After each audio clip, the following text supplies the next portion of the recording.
Hi there. Hope you're having a great day. I'm excited to dig a little deeper into object-oriented programming.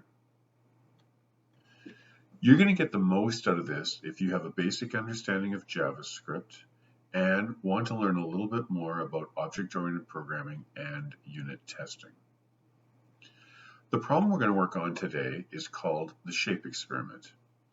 The shape experiment is going to add 3 shapes to a panel. We're going to give it the X and Y coordinates where the shape will add inside of the panel. And if we push one of the shapes, it's going to actually move in the panel. Our approach, we're going to start by creating a new project. We're going to do some discovery with any tech we might want to learn.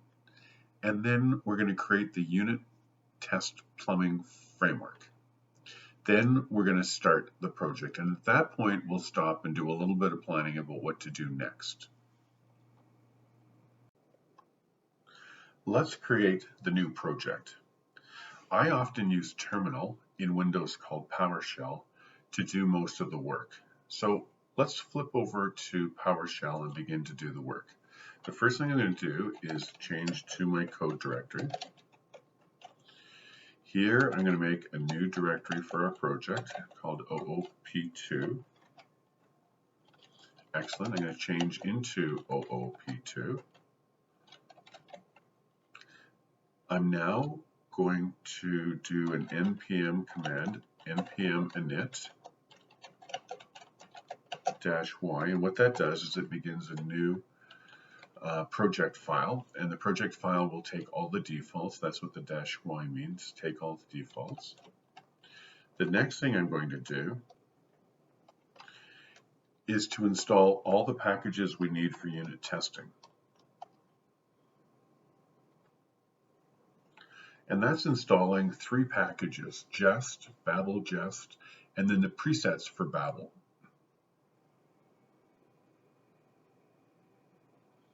All right, that's great. There's a few little issues there, but we're not going to worry about them at all. The next thing we're going to do is we're going to make a directory called src, which is a directory I like to use, which is going to create all of our code in. Now, let's have a look and see what's happened to us so far. Right now, we have the node modules directory, and within that is all the libraries that we need to do our testing and to do our problem-solving code work. It also creates a package and a package-lock JSON file. So we're going to go into, now that we've created our source directory, we're going to go into our source directory, and we're going to make another directory called scripts. There we go. Perfect. So let's have a look at what the directory structure should look like. So when we're done, our directory structure should look like this. My home directory is where I put all of my code in, and this is what I call code. Within that, I have the project that we're working on right now, OOP2, and within that, we have our node modules, which was created when we did the install of all the packages we needed, our source directory, which is going to keep all of my source, and then within that, we have our scripts file. And inside of this directory is also where I create my index.html file. And again, at the project directory, we have our package and our package-lock.json. Now, another note is when I open code at this directory level right here.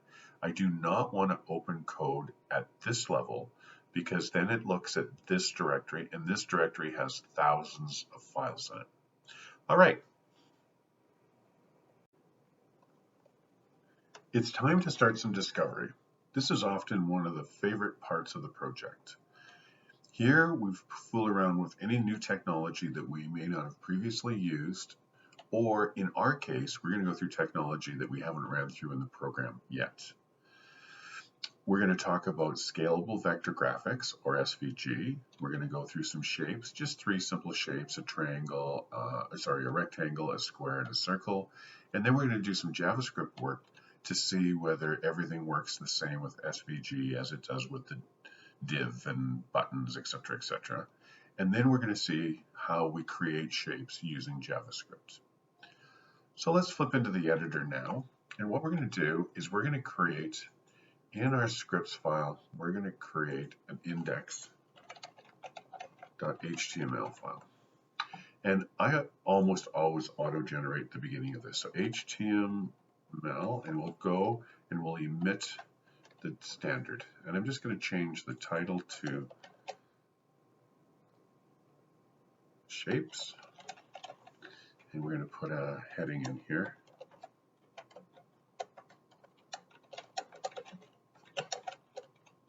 And we'll just go V1 in there. And we'll save that. All right, let's have a look at this in live server. Make sure everything's great.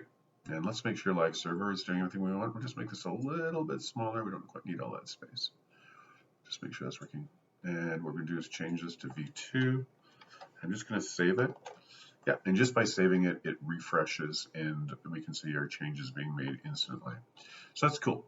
So the next thing we're going to do is we're just going to add a little SVG tag just to see how those work.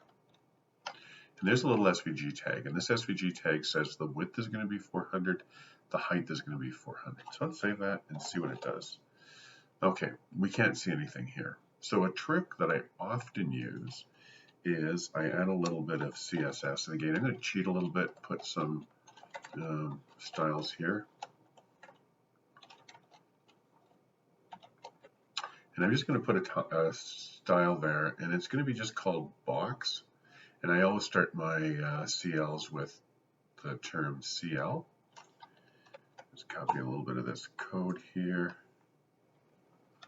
All right, and all this is, let's get rid of this so we have a little more space. All this does is it creates a little bit of a shadow, a border, and some padding. And I'm going to go here, CL box. I'm going to save that. Right on. Now I get to see a nice little box around it so I can tell what's going on. So that's great. So the next thing is let's create a rectangle, and in the rectangle we'll just do the simplest we can do to actually create a rectangle. And that's the simplest amount of code. So let's just save that and see if it shows up. Yes, it does. All right. So we're giving it an X coordinate and a Y coordinate, which is right there. So that must be X 250, Y 150. And we're telling it that it has a width of 50 and a height of 50. And then everything it picks up is just its defaults. And of course, we don't really want to do that. So what we're going to do is we're going to copy another little bit of CSS so that we can actually style it, not inside of the code. As a programmer, I'm not that good at styling these things. So I'm going to save that. Doesn't do anything because what I have to do here now is I have to say the class is equal to CL shape. Save that. Voila. It picked it up from my CSS. Okay, that's cool. So that's a rectangle. Let's now go through and create ourselves a triangle or a square. Let's do that. Now we'll notice here, we'll save that, make sure it works before we talk about it. Yep, there it is, there's our square. So a square is nothing more than a specialized rectangle. So it has the same width and the same height. The next thing we're going to do is play around and create a circle. And look what those parameters are. And then we should have enough. There's a circle. There's now this one, let's just make sure it saves before we save it. Okay, this one has a CX and a CY rather than an X and a Y. So that's a difference we have to be aware of. And in this case, you give it a radius, and that radius is what it uses to set up the shape. Okay, but again, it uses the same class and whatnot. So that's cool. I think we kind of have enough SVG figured out so that we can go on to the next stage. All right, now what we're going to do is we're going to tie this into our JavaScript. And to do that, we're going to put a script tag in. And our script tag is going to point to our index.js. So let's save this and see what happens. And I want you guys to continue to notice I'm writing one line and testing as much as I can. I'm going to go over here and I'm going to turn on the console so we can see it.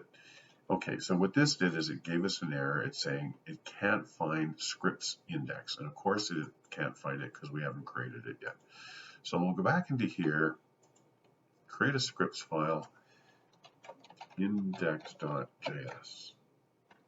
Cool. And inside that index.js, I'm just going to do a log statement, console log, and I'm just going to say, of course, hello world v1. Save that. Voila, look at that. When I saved it, it came up here. So that's excellent. All right, so that's connected. Life is good.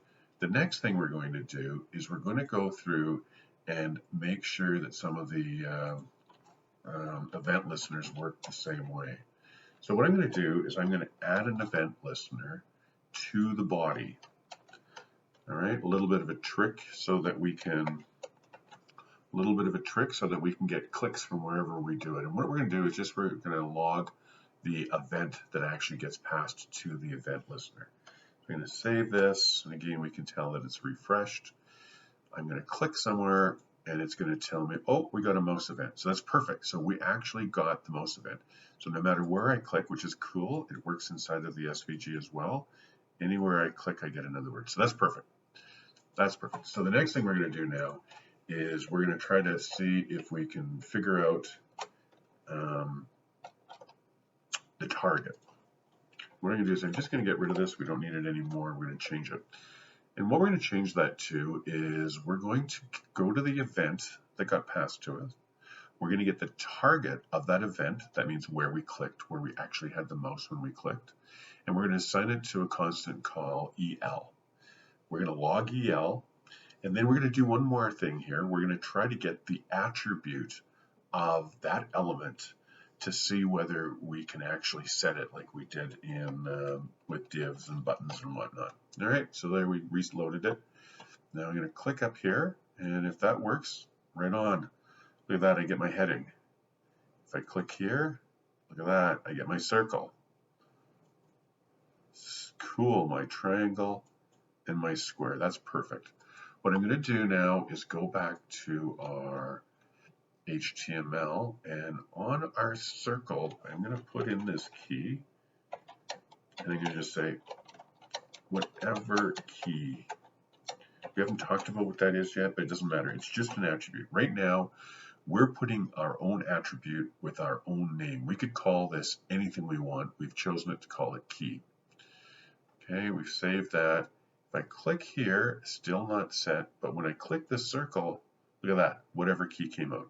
So again, the only thing that's important is whatever this attribute name is here in our HTML must match this name right here when I get the attribute. Those names must match, but we can use any name we want. There's nothing special about the word key. Okay, cool. The next thing that we wanted to do on our discovery is we wanted to see whether we could actually create one of our own elements, one of our own shapes. So what I'm going to go in here is I'm going to go in right now. I'm going to need these later because I don't know what these attributes are, so I'm going to need them for later. I'm going to comment that out. Great, we have it empty now. And I'm going to grab a little bit of code that's going to create an element, put it on a position. I'll just show you that code right here. And I don't think we need this code anymore, so I think I can delete it. So we'll just get rid of that. So what we're doing now, and this is slightly different for those of you that have been through the DOM exercises, this is creating a slightly different element, okay? And what this tells on us, it's using a namespace. And so after some playing, the normal create element or the other create element that we used didn't work. And by doing a little bit of Google searching, I found that we had to use the namespace. And that's what this is, create element with a namespace. And this right here is the namespace. In this particular case, I'm saying create a rectangle. That's the X, that's the Y. This is the width and height. And I'm going to add a key to it, which is whatever. I'm going to save this. And now when I click, it should create one, and it doesn't. Notice the error it gives. It says ID SVG is not defined. And you can remember from my previous videos that once you create an element, you have to add that element to something that's in the DOM already. So in this particular case, I'm going to just copy this, and if this works, I think we've got everything done. So right there, I'm going to go ID equals, and again, I always put ID around. I always start with ID. I'm going to save that. Now I'm going to click. Yes, we have our shape. So I think now from a technology perspective, from a command perspective, we have the things we need to work with SVG. I'm just going to show you the last thing that we did there. So we went through and we created an element. We created a rectangle element. We set the attributes for that element. And then we did an append. And this is doing an append with that ID. Now notice I do not have any get element by IDs or any of that kind of stuff. We don't need to do those anymore. If I go to my HTML, I then put the ID on my SVG and we're good to go. So that's it. That wraps it up. We've now finished the discovery. Let's set up the plumbing. The way I generally do this is I set up the test file first, then the problem-solving code file, and then I do some simple logs, just hello world, to make sure all the plumbing works together. Let's go into our editor. In our scripts file now, we're going to create a new file, and I'm going to call that shapes.test.js. And while I'm at it, that didn't go in the right file, but that's okay, we'll create another one again.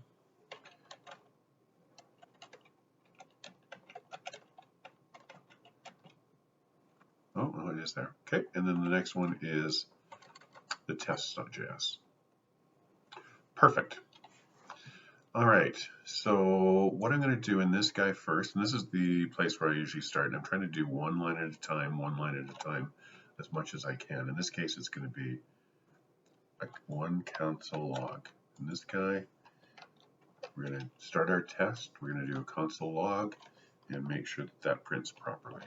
Okay, we're going to go into our console, make a little bit more room here,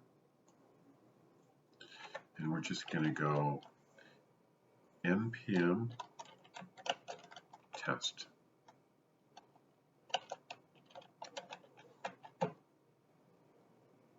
Now, notice the error we get. There are no tests specified. And the reason for that was back when we created the file, and we're going to open this file, we're going to back up a directory right into our project file and go into our package.json file. And in this, the scripts, this was turned into an echo when it created this. And now what we're going to do is we're going to actually turn that into jest. So that's the command that's going to execute when we run the tests. Really important step here.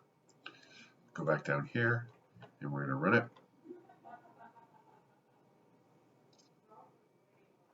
And then we have it passing, so that's great. And here's our hello world from index.js. So that's cool. Okay, so the next thing now we're going to do is we're going to hook this up and make sure that it actually talks to our problem-solving code. So I'm just going to copy a couple lines in, and these are 3 lines that I always copy in. It's a sample of how to do a single test to remind me, and the import. So let's do that. Now we're going to look at the shapes. We're going to have a look at that. And there we go. And the next thing we're going to do is we're just going to go shapes.play. And we'll turn that into an expect. And what we wanted to do is we want to have that guy return to us a hello. Save that. And is this working? Oh, right. It's in our tests.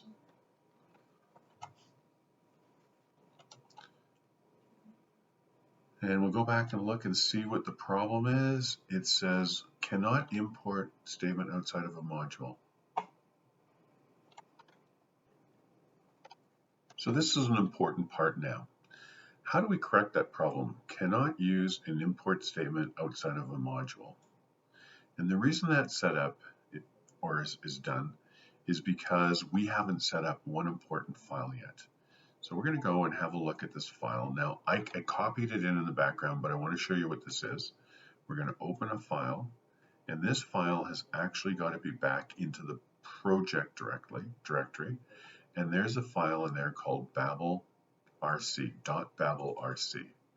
So if we look at that, and I'm just going to change this rather than 12, I'm going to change that to current. Well, let's have a good look at this file and make sure that we understand what it does.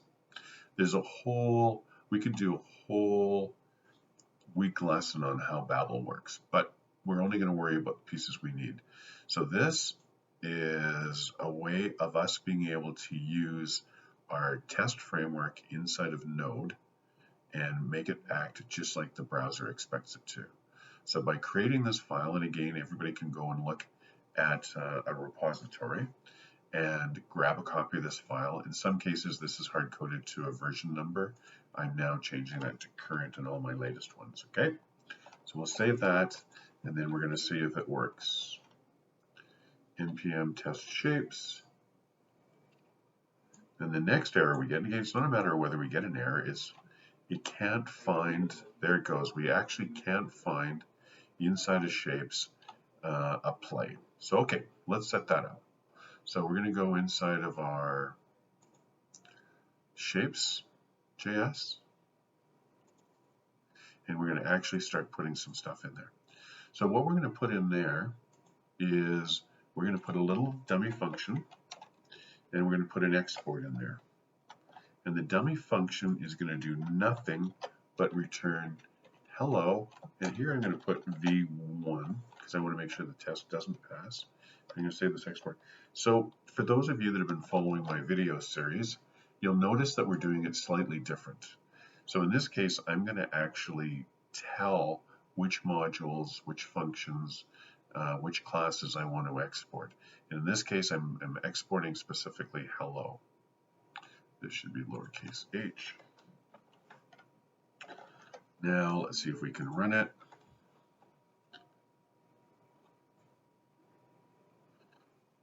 All right, and it's still failing. And again, we want to just understand why. And what this is saying is default play is not a function. Let's have a look at our package again. Test. Import shapes from shapes. Shapes.play. And the way I'm going to debug this, right? We ran into an error as I'm going to log console log. I'm going to console log shapes. I'm going to comment this out because we don't need it anymore. I'm going to save it and run it. And this is going to give me some debugging information that I need to be able to solve the problem. Okay. What we can see from looking at this now is it is an object, and inside of the object there is a label called hello, and we actually called play. So again, by doing printing or debugging with log statements and whatnot, we get to see what our problem is. So we're going to change that to hello. We're going to save this, and then we're going to run it and see what our next problem is. I just cleaned the code up a little bit. Now let's run that again and see how that works. What's our next problem to be fixed? This is almost exciting. Oh, as we can see now, our two hellos don't match. And again, we got to the point where we got a failing test. We got through the syntax errors, etc., etc. So let's fix this test. And of course, it's failing because we wanted it to fail. But now we know it's doing exactly what we wanted to do. Let's have a look. Voila, we have our tests that pass. So we now know that our plumbing, our unit test plumbing, is all working the way it should be. Great, let's move on.